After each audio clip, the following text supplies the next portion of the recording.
Until recently, Ilya Shapiro was a lecturer at Georgetown Law, one of the most prominent. Then he criticized Joe Biden's decision to nominate a Supreme Court justice on the basis of race, because race is irrelevant to judicial temperament, knowledge, experience, wisdom, etc. For saying that, Georgetown Law put Shapiro on leave. They announced a months-long investigation.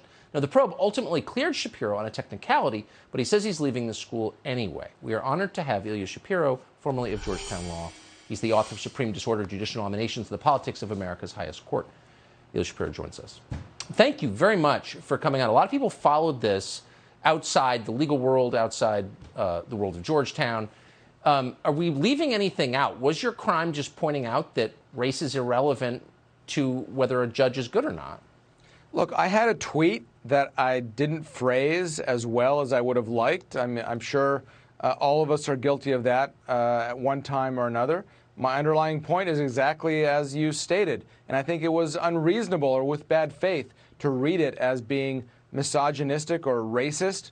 And it's ironic that I'm being criticized, that I was put under investigation for criticizing Joe Biden for applying a racial and gender-based test for his Supreme Court nominees. But here we are, and 4 months later, I was cleared on a technicality last week. It took them 4 months, the investigators at the diversity office and otherwise, to see that I was not an employee when I tweeted, and they cleared me on that, but insinuated that I or anybody else who said or wrote anything that would offend anyone would be creating a hostile educational establishment. And I could not work under that arrangement, and so I had to resign yesterday. Well, you made the honorable decision, and I admire that. Working at Georgetown Law is considered a big deal. I think what's scary about the story is this didn't happen at Nike, right, or the NFL or something. This happened at Georgetown Law, where there are a lot of serious people. I know a lot of people who work there. Weren't they embarrassed to be investigating you for expressing an entirely mainstream and defensible position on Twitter?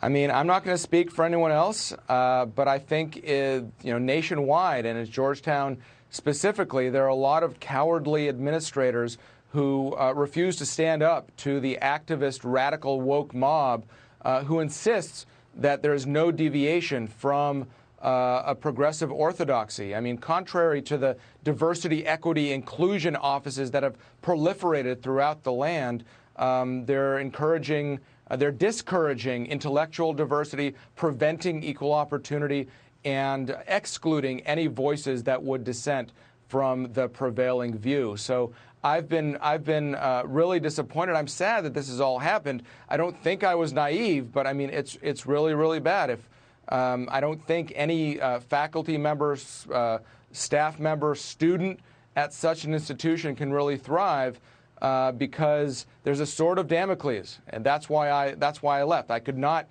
stay at a place where if I'm commenting on a Supreme Court opinion or teaching a class and someone says they're uncomfortable or claims they're offended, and all of a sudden I'm back in the storm chamber.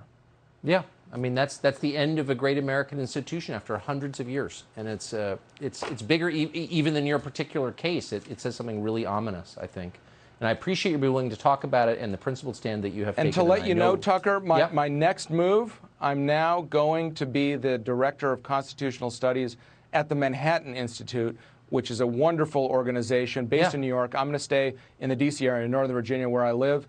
And they make a lot of great counterintuitive points on policy, and I'm delighted to expand their constitutional programming. Well, amen. Work with a lot of people who have been friends for a long time. We'll see you again. Ilya Shapiro, thank you so much. Thank you.